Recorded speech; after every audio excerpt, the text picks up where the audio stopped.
episode 2. I am so glad we made it another week. Great number. Hey, they let us back in the building. They did. They let us back in. We're here. We're glad you're here too. It's been a great week. Absolutely. I'm Tyrah Majors. And I'm Steve McCarron. And we want to thank all of you for logging on last week to check out our first episode. Got that one under the belt, and now we got number 2.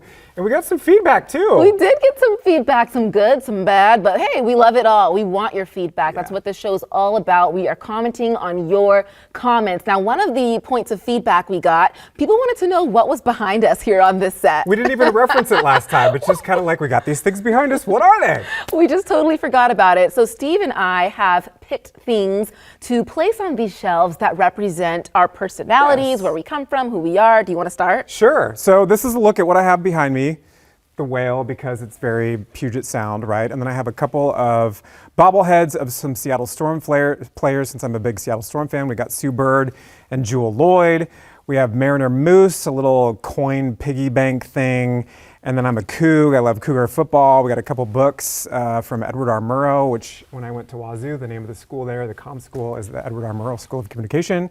And then Pride Month is coming up, so we got a baseball hat and then a little statue of Butch T. Cougar there. Hey, we love our Cougs, right? We do. Go Cougs. The more Cougs, the better. Yes, take it over the world. And here on my side, I've got a high heel representing my love for fashion. I have a book about making TikToks because I love social media. TikTok's one of my favorite apps, but I love Instagram. I love it all. I have my own children's book behind me that I wrote. It's called Grammy and Me. And I'm an adjunct professor at Seattle University. I teach communication classes there, so I've got a Seattle U sweatshirt. Can we just take a moment to say how awesome you are? Because you do so many different things. Thank you. You're into fashion, you're a professor, you're a published author, you're a traffic anchor, like all these things. She's amazing. Thank I you. like working with her. I like working with you, and you're so kind. Okay, well, shall we move on? Let's do it. All right, let's do it. Okay, what's making waves? Ooh, summer vacation is near. I'm ready for a vacation myself. I am too. It's been busy. It's been busy here in Seattle and out of Seattle. We are coming off of Memorial Day weekend. I don't know if some of you traveled, but if you passed through Sea-Tac Airport, you probably saw how crazy it was over the weekend. We had Lee Stoll out at the airport, I think it was last Friday, right? And she was showing the lines and looking at how long it took for people to get through some of those security checkpoints. More than an hour in some spots. Like, it was so busy. You're just waiting in line to get through a security checkpoint. TSA lines. TSA lines are no joke. They are not. And to be in a line for an hour, no, I don't want to do that. Insane. But everybody's traveling, right? Everyone's traveling, and it's really interesting. There was this new report that came out a couple weeks ago. They ranked Sea-Tac among least angry airports in the country. So at least if you have to wait in line more than an hour, at least you're happy about it. I don't know how that works. I don't know, but hey, some people on our Facebook page and also our sister station, they had comments. They said, this is a lie. Brisky said, it's a fun airport. Well, you can sit in those lawn chairs and watch the airplanes take off. Part. That's such a great terminal. It's fun to sit there and watch them take off. It is. And Tyler Chandler said, false. I tend to agree with Tyler and Jamie. Why is that? I do not think Sea-Tac is a happy airport. I find it to be really crowded and aggressive at times, especially when I'm in those TSA lines, because the TSA agents will be like, take off your shoes. Get your laptops out of your bags. Because people don't do what they're supposed to. I know, hustle, and hustle, plan hustle. ahead. But I'm like, okay, I got it. Like, why are you gotta yell at me? Like, just chill. They're trying to move people through as fast as possible. Interesting. I can say I've never really had a bad experience. That's good. You know, that's good. Try to get like all that stuff and out of your pockets and everything before you get up to the line and like, you know, I mean, I take my time after I get through to put, I see judgment. It's Maybe fine. I need to just do a better job prepping. Maybe you do, to get through the line faster and not have an angry person yelling at you to get through the line. I'll start preparing better. Okay, Steve, are you going anywhere this summer? That is your goal for 2023. Okay. Okay, let's work on that. Better prepared. I have one trip planned. I'd like to plan more. I'm going to Boston in July. I've never been to Boston before to visit an old friend of ours. And I'm looking forward to it. It's coming up in like a week, month and a half. That's going to be fun. Yeah, how Love about you?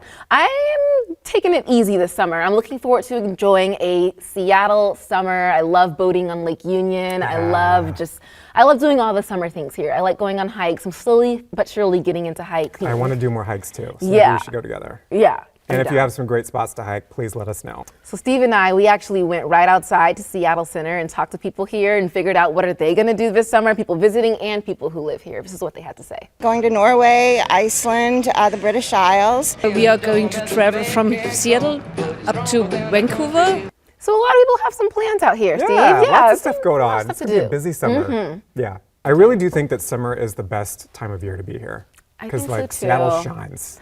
Right. It's so beautiful here. Yeah. Looking forward to it. Yeah.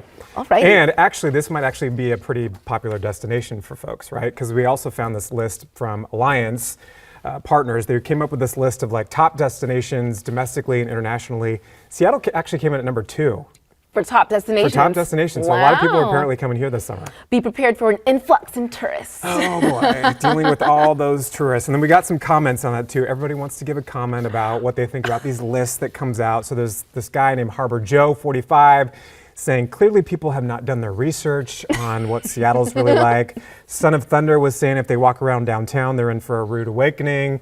Probably talking about, you know, there's some empty storefronts and that sort of thing down there. Obviously, there's issues with crime and homelessness. Yeah. Real big issues that a lot of major cities deal with. Yeah, a lot of major cities deal with, you know, people getting into downtown, but, you know, I actually live near downtown and I find downtown Seattle to be an okay area. I, you know, feel safe for the most part walking around. And so it's interesting to see what some of our local companies here in Seattle are doing to try to bring people back into Amazon's downtown. one of them. Amazon, big one. Yeah, they're doing this, you know, work in the office type thing where they're asking all their employees to come into the office at least 3 days a week. Obviously, there's some workers that are upset with that. Just earlier this week, we saw this protest of workers walking off the job. They're, you know, some of them are upset about that work in the office policy. There's obviously been some layoffs. There's been more than 2,000 local workers from Amazon that have lost their jobs.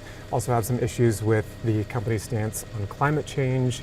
So not everybody is happy about this return to office policy. And Amazon isn't the only one that's doing it, but probably one of the biggest. For sure. We've seen a lot of companies start to bring their workers back into the office, and people have, you know, a difference in opinions on this one as well. But on our Facebook page, we got some comments. Pavel said, "It's time to go back to work. 3 years of sitting at home is way too much. These office spaces cannot stay empty." Someone else said to the workers walking out, "I'm willing to bet there are lots of people who would gladly take their job they no longer want to do." And then we have someone, you know, different opinion saying, "I enjoy going to the office.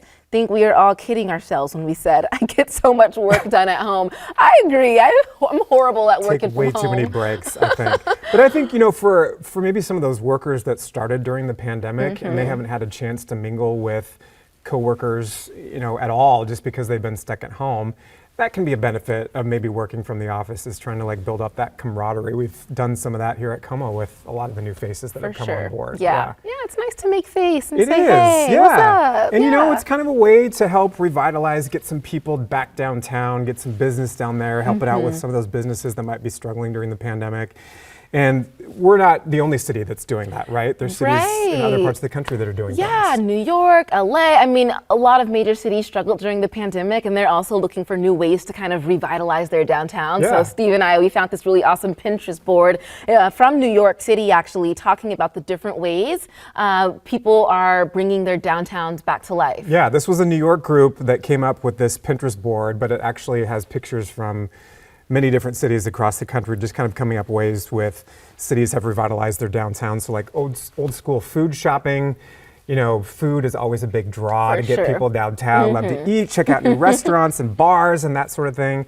And then do you know what tactical urbanism is? Tactical urbanism. Tactical It sounds very urbanism. technical. It does. It included a photo of, if you picture like a semi-truck trailer and it has like a cutout for people can sit, it's got plants on it. So essentially you're sitting in like a semi-truck trailer out in the middle of the street Interesting. downtown. I could see a lot of people taking advantage of that here in Seattle. I could too, yeah. You need a little break after all the shopping and eating. Exactly. And then we've seen a lot of the cities, you know, go the more old-fashioned route, making their downtown beautiful with murals and public art. I don't know. What do you all think? How can we revitalize our Seattle downtown area? Do So we many need more different art? things. I think so. Art is great. Art is great. Do we need tactical urbanism? Tactical Some semi-truck trailers where you could sit down. I remember like during the early parts of the pandemic when there was, you know, storefronts that got boarded up, there would be people that would go around and put their artwork on those spaces and actually enjoy walking around looking at what people have made. Yeah, It's cool. I think it's a great idea. I do too. Yeah, let us know in the comments. Yeah. What do you all think we need to be doing here in Seattle to make our downtown beautiful? So many ideas. Yeah. We want to hear them. Yeah, we want to hear them. Yes. Maybe not an idea to, we probably wouldn't see this downtown, I don't think, but a bear? A Would bear. you see a bear just roaming around If downtown? I see Probably a not. bear in my neighborhood, I'm out Running the of other way. the door. And the summertime brings tourists. It also Yeah. brings bears. You know, hey, something for everybody. Everybody, tourists and bears. Pick your poison, Oh, right? We've been covering bear sightings a lot here on KOMO Yeah. News. There have been bear sightings near schools in Kitsap County. There's been bear sightings in Issaquah. And whenever we post a bear sighting article on our Facebook page, viewers are like, this must be a slow news day. Yeah. Y'all don't have nothing else to talk about. Bears are usual in Western Washington. They are, but you know what? It's important to like let people know when it happens, right? Number one, it's a safety thing. Okay. You know, you don't want to have food out and then a bear roaming around, and you know, if you have kids or something or families, like you don't want to have an encounter with a bear. And then, you know, some of these communities that we have here in Western Washington are sort of built into these habitats where animals have been for a long time, like bears or cougars or mountain lions, that sort of thing. Oh my gosh. You know, you have to think about it. Some of us are in the midst of their environment. So that's why I want to ask you, asking a Seattleite, Yeah. should we be covering bear I think sightings? so. Okay, because it's a safety thing. It's a safety thing. It's Okay. important to know. Okay. You know, not everyone, but like if it's in an environment, a busy neighborhood or something, it's probably something to know. Well, I'll tell you, there are no bear sightings where I grew up, so it's good to know. It's What did good you have to hear sightings from of? you. I would say like coyotes. Okay. I don't know. I guess at the beach there Were they were all like the dues? no. Oh, okay. No, but We're hey, special. hey, the bear thing was interesting, I thought. You know, Roger said in Kitsap County, nothing unusual. People move into bear habitat. They freak out when one is sighted. Yep. There was a black bear and two cubs crossing the road when you're coming into Roy, and I spotted them from a good Down in the distance. south so end, yeah. it's happening. Yeah, I mean, it's bound to happen. Bears live here, cougars live here, and then some people are saying we just need to move on. But again, when you're thinking about the safety aspect, maybe it's important to Okay. pass along to folks. We'll keep that in mind. We will, All right. yeah. Let's talk about something else a lot of people have been talking about Oh, on the gosh, internet. this topic. Oh, this is a good one. So I'm a big Reddit reader now as of Yes. recent. I'm loving Reddit. And I have seen like 3 posts on Reddit Seattle of people talking about breweries. You know, Seattle's a beer town. We love our love me some beer beer, here. ciders, Also too. love our wine. Yeah. Breweries, I mean, that's one of those places that the whole family can come to. You Yes. know, when you don't have a babysitter, you bring your children along with you to the brewery. Yes, there's some breweries that, you know, obviously the adults go to drink and the kids Go to play. don't have alcohol, right? They're not supposed to. Right. But some of these breweries around here have areas where kids can play. There's like play areas, and then the adults can kind of do their own thing while they're keeping an eye on the kids. But there's some people that don't like to have kids around. People don't like it. Let's take a look at some of these comments here on the Reddit thread. Here are some of the comments. This one woman said, "Thank you for asking this question. I'm a teacher. I was recently trying to enjoy a drink when one of my first graders walked over to me with their Oh family." my gosh. What do you say if you're that Awkward. teacher?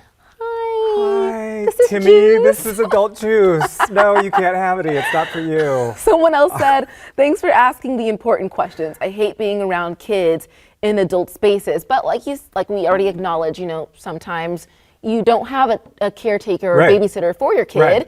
But there's a call for childless breweries here. There is. And yeah. there's some recommendations. Okay. So some people did recommend, if you live in Greenwood, Draft Punk is a mellow bottle shop with good taps, no kids allowed. Also, Tiku Tavern was recommended, and Cloudburst. Cloudburst. Okay. I don't know Right. if I've been to any of those. I have sadly not. enough. I have not. Do you I'm gonna go have to to? go check them out? On occasion, I'm more of a wine guy, Gotcha. but occasionally, you know, particularly during the summertime, it's kind of nice to go have a beer. And I like ciders too, so it's kind of nice to go have a cider sometimes too. Right. Sometimes you don't want to hear kids crying in the Sometimes background. you don't want to hear kids crying or screaming or whatever the case know, may be. I understand. I understand if they're Yes. there. I understand why they're there. Yes. We actually talked with a couple coworkers this past week and sort of asked them what they thought about the situation. Take a look at that. What do you think when people bring their children to breweries? I prefer they would bring dogs. That's a situational question. Because some breweries have pool tables and arcade games and stuff like that. Other times, it's kind of like bringing a dog to a brewery. Dogs bark and they're all over the place sometimes. You're not bothered. No, unless they're trying to like drink my beer. So, some varied opinions on whether they think it's appropriate or not. So, who knows? Just depends on the situation. Depends on the situation. Go to those childless breweries if you do not want to see kids. That's right. That's right. And enjoy and drink responsibly. Speaking of drinking responsibly, we've got a fun weekend ahead. So much going on. This Yes. is like one of the best months of the year, in my opinion, because we got the start of Pride Month here in Seattle. And a couple of awesome Pride events that are happening just this weekend. So if you haven't made any plans, good way to get outside, enjoy the sunshine that we're supposed to have. Seattle Pride in the Park this Saturday, June 3rd, kicking off the month. It happens at Volunteer Park on Capitol Hill, 12 to 7. And this one's actually free, which I love. I love free events. I'm sure you have to pay for maybe some of the vendors that are going to be there. So you got that. And then why not bring the pups to enjoy Pride too? Yes. Yeah, bring your dog. Why not, right? Another event happening on the east side. This is adjacent to the Bellevue Library at Ashwood Park. That one's on Sunday. Okay. That one's going to kick off at 8:30. Really focused on inclusivity on the east side. What should we wear? Rainbows, of course. Woohoo! And then we've got a fun event for people. If you want to maybe travel a bit further out, Mason County, Shelton, or if you live in this area, you're probably familiar with the Mason County Festival. 80 years this festival has been going on. This Forest Festival has been around for so long. Yeah, the Forest Festival is a big deal. It lasts 4 days in Shelton. There's events on Saturday. There's a pancake breakfast, a pet parade, a grand parade, and get this, a logging show. Oh, A logging show. that would be awesome to Right, watch. with some carnival rides, Yes. fun for the kids, fireworks at 10 p.m., and it's all free. Who doesn't want logging and fireworks? I like it. It sounds like a great go combo to logging. me.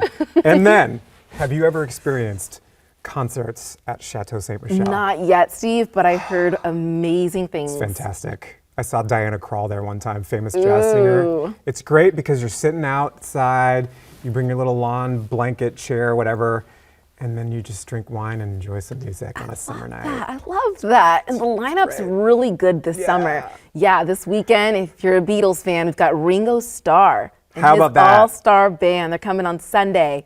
And tickets still available. Tickets are still available. That sounds like a good weekend to be. Hey, get them while it's hot. That's right. Get them while they're hot. While they're hot. Get them while they're hot. Ringo's been hot for a long time. Get the tickets while they're hot. Yes. Ringo's hot, but came out wrong. Anyway, I know what you lots meant. of fun to happen in Western Washington this weekend. It's going to be a good month, I think. It's going to be a good one. Yeah. Well, All right. That wraps up this episode. That's Yeah. episode 2. That's And now episode next week 2. it's going to be 3. So continue to let us know what you all think in the comments. Please give us your feedback. We'd love to hear it. If there's a topic you want us to talk about, we got you. Let us know. Yeah, we want this to be a two-way conversation. So if you can think of something that's going on that you want us to know about or talk about, let us know. And follow us on all of our socials. They're right there on our screen. We're on TikTok, Instagram, Twitter, So many things. Facebook. Email all of us it. too. Yeah. We'll see you soon. Bye.